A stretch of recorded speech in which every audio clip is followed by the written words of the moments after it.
কালকে যেহেতু বাংলাদেশের প্রথম ম্যাচ, আমাদের প্রথম ম্যাচই হংকংয়ের সাথে, তো আমরা বাঙালি হিসেবে বাংলাদেশের প্রবাসী যারা আছি সবাই আলহামদুলিল্লাহ ক্রিকেট প্রেমী, সবাই ক্রিকেটকে অনেক বেশি ভালোবাসি। তো ডিউটি থাকুক, যতই গরম থাকুক, ইনশাল্লাহ আমরা কালকে যতটুকু সম্ভব যথেষ্ট পরিমাণ আমরা বাংলাদেশকে সাপোর্ট দেওয়ার চেষ্টা করবো ইনশাল্লাহ। যেহেতু কালকে আমাদের প্রথম ম্যাচ, তো আশা করি ইনশাল্লাহ টিমও ভালো কিছু করবে। আমরা দর্শক হিসেবে যথেষ্ট সাপোর্ট দিব টিমকে ইনশাল্লাহ। আশা করি কালকে যেহেতু হংকং বনাম বাংলাদেশের ম্যাচ, আমরা আবুধাবি কি পুরা ইউএর যত দর্শক আছে আশা করি খেলা দেখবে, স্টেডিয়াম ভরপুর হয়ে যাবে ইনশাআল্লাহ। আমরা সাকিব বলেন, তামিম বলেন, পঞ্জপাণ্ডবকে আমরা সবসময় মিস করি।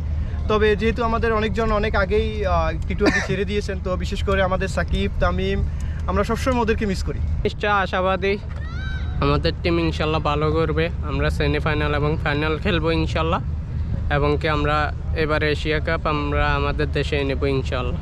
আসছি আবুধাবি মাফরাক থেকে ওদের প্র্যাকটিস দেখার জন্য। আগামীকাল ইনশাল্লাহ আমাদের অনেক প্রবাসীরা আসবে তাদেরকে সাপোর্ট করার জন্য। আশা করি ভালো একটা ম্যাচ হবে, ইনশাল্লাহ বাংলাদেশ জিতবে।